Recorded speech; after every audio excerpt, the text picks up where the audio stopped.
Democratic Party's candidate for president proclaimed, "We advocate the repeal of the 18th Amendment."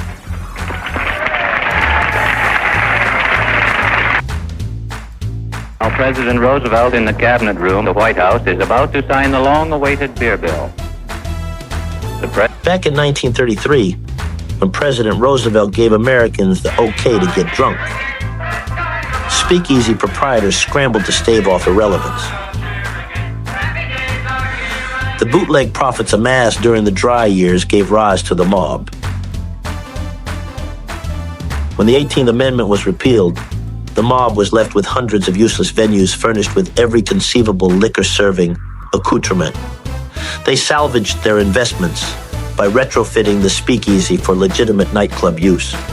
Without the draw of clandestine liquor, a new gimmick was needed to lure customers. The bait was entertainment. Elaborate, lavish entertainment at a hitherto unseen scale.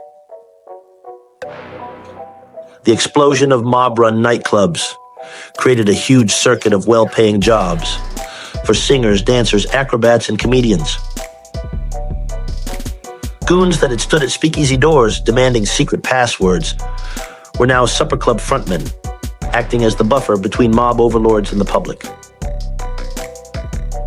The American Supper Club was born. Al Capone, Joe Adonis, Frank Costello, Vito Genovese, Dutch Schultz, Machine Gun Jack McGurn, Lucky Luciano, Vinnie Cull. Most of them were around. That didn't bother the patrons. The clubs were fun and a proving ground for talent. Navigating the nightlife scene meant playing by the mob's rules. Comedians knew the stakes. If you worked nightclubs and these guys didn't like you, then you didn't work. At Frank Costello's Copacabana, these guys were running speakeasies during Prohibition. When it ended, they were already in place to run the nightclubs. They needed another draw, and stand-up comedy was it.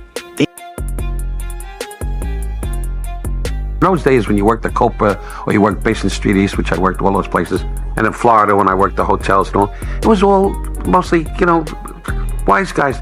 Performers like Don Rickles and Shecky Green had navigated this mob-dominated landscape, establishing careers that would shape the future of entertainment. Oh, you never asked of the owner, what did you do before this? It's kind of an unwritten rule. So it wasn't that you say Mary Johnson was at the funeral, and Harlan Bliverton, and Irving Katzman. It wasn't that. It was Vinnie Boom Boom, Charlie One Eye, Eddie the Dribble, Charlie the Nose, some of those people.